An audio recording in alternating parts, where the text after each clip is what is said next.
One of the trends that we're forecasting, you go back to our Trends Journal magazine on February 22nd, 2022, 2 days before the Ukraine war started. And the magazine headline read, "From COVID war to Ukraine war to World War." World War III's begun. They say it's a proxy war between NATO and the United States. It's not a proxy war, they're at war. The United States has sent in over $100 billion of aid and weapons to Ukraine since this broke out. This is a country, the United States, where 63% of the people are living paycheck to paycheck. And they just sent over $100 billion over there.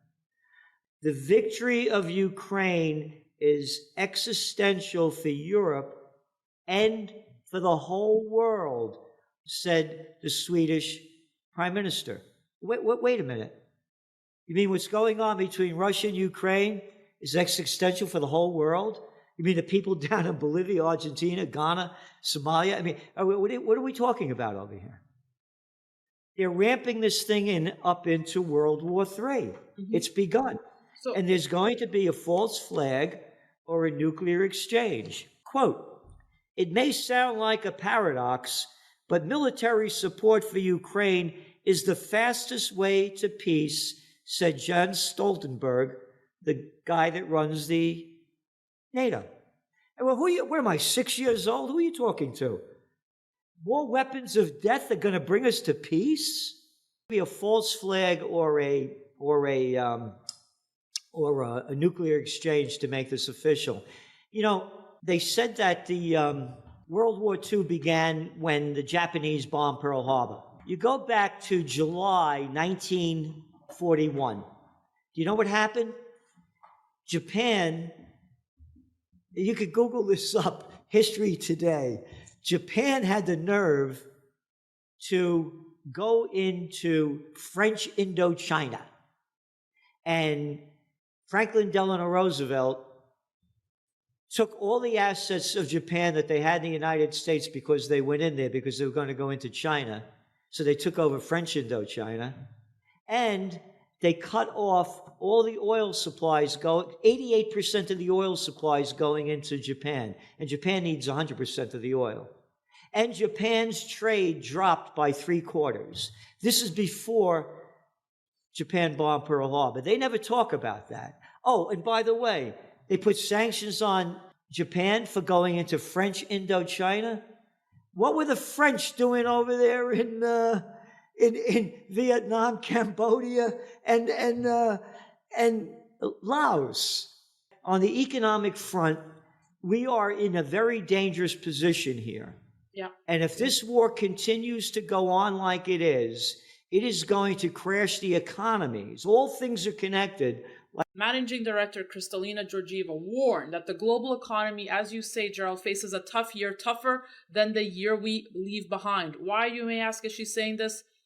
She goes on to say, we expect 1/3 of the world economy to be in recession because the three big economies, US, Europe, and China, are all slowing down simultaneously. Now, she adds, while the US may avoid a recession, she really sees the EU as being severely hit by the war in Ukraine, and that half of the EU will be in recession in 2023. China faces the same fate. Let's go back to September of 2019. Hey, remember the repo markets where the Federal Reserve dumped in $10 trillion between September 2019 to January 2020 so they could keep pumping up the markets because they needed more cheap money? Now let's go to the COVID war. They locked down the world. And we're talking about why China's in so much trouble with their zero COVID policy. So now let's put it all together. We're looking at what happened and why it happened. So when they began the COVID war, they locked down everything. Stay at home. You can't go to work, but hey, here's some cheap money for you. Here, go on. Shut up. Here's some money. You got a business here. We're going to give you money. Oh, we're going to we're going to go to zero and negative interest rates. The market should have crashed in 2020. No, we had a real estate boom. We had a high-tech boom.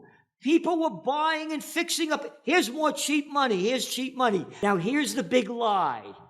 Now they're saying inflation will get better because it was only caused by the supply chain disruptions, not our cheap money and our zero interest rate policy.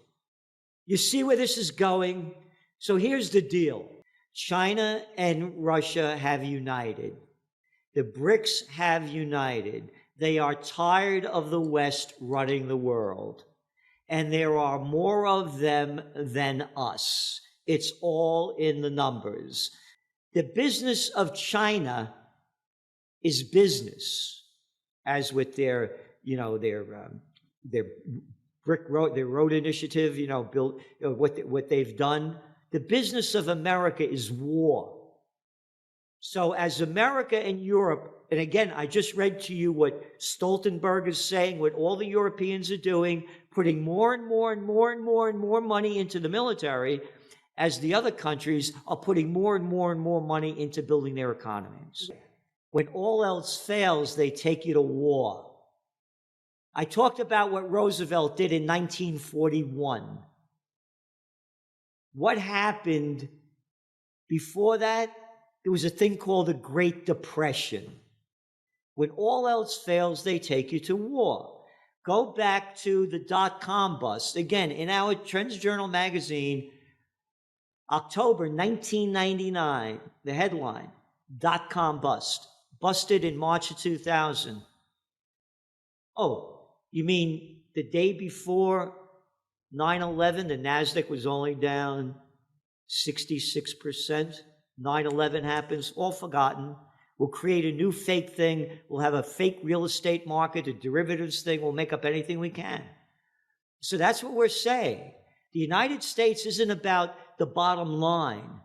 The United States way out is with war. Look at all the gold that was bought up by the central banks in 2022. Here's what they're going to do.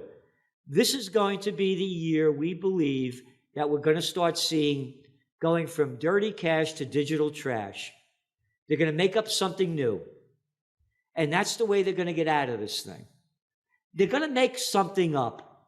Here, the Russians just hacked our banking system. You can't get your money out. But don't worry about it. We're coming up with a new currency. They'll make up anything. Oh, going back to, I said, when all else fails, they take you to war. The guy that was the president, FDR. Oh, that's the guy. You don't own gold anymore. Bring your gold into us, or else you go to jail. They'll make up anything. And I believe this is going to be the year where there's going to be a big push toward a digital currency. Okay. And we're doing this to protect you, so we can know every penny that you spent, where you spent it, what you spent it on, so we can get the tax money, because we're politicians and we don't work a day in our lives, and we need your money and all the little clowns that we call public servants that work for us, that do what we tell them to do, so we can keep them paid, so we get all your money. That's where this thing is going. And I say to people, if you're keeping money in the bank, why are you keeping it there? That its central banks bought records amount of gold in the third quarter of 2022, numbers we haven't seen in decades. What do central banks know that we don't know? What they know is how they're going to rig it, and we don't know when they're going to do it and how they're going to do it.